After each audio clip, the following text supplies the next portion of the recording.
அண்மை செய்தியை பார்த்துக் கொண்டிருக்கிறோம். சென்னையில் பாலிடெக்னிக் கல்லூரி மாணவி பாலியல் வன்கொடுமை செய்யப்பட்டதாக புகார் எழுந்திருக்கிறது.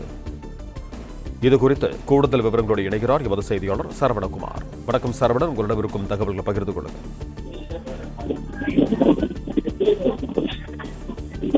சென்னை தரமணியில தர்மாம்பாள் அரசினர் பாலிடெக்னிக் கல்லூரி ஒன்று செயல்பட்டு வருகிறது. இந்த கல்லூரியில் பயிலக்கூடிய 16 வயதுடைய 2 மாணவிகள் கடந்த வாரம் இருவருமே விடுதியில் தங்கியிருந்தவர்கள் அந்த கடந்த வாரம் விடுதியிலே தகவல் தெரிவிக்காமல் வெளியில் சென்று விட்டார்கள். அதில் ஒரு மாணவி மட்டுமே அன்று இரவு திரும்பி இருக்கிறார். மற்றொரு மாணவி மறுநாள் இரவு, 16ஆம் தேதி காலை மறுநாள் இரவு தான் விடுதிக்கு திரும்பி இருக்கிறார். அவரிடம் நடத்தப்பட்ட விசாரணையில இந்த 2 மாணவிகளும் செல்போன் பயன்படுத்தியதும், இந்த செல்போன் மூலமாக அவர்கள் இன்ஸ்டாகிராம் சமூக வலைதள கணக்கு மூலமாக அவர்கள் சில நபர்கள், ஆண் நண்பர்களுடன் அவர்கள் பழகி இருப்பதும், அதனால் அவர்கள் அவ்வப்போது வெளியில் சென்று வந்திருப்பதும் தெரிய வந்தது.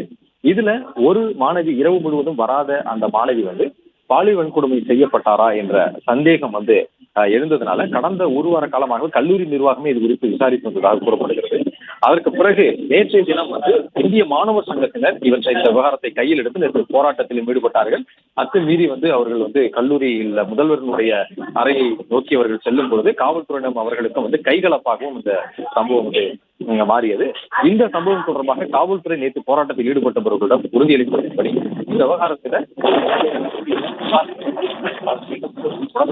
விசாரணை நடத்தியிருக்கிறார்கள். அவர்கள் கொடுக்கக்கூடிய அறிக்கையின் அடிப்படையில் நடவடிக்கை எடுக்கப்படும் என்று காவல்துறை விளக்கம் அளித்திருந்தது.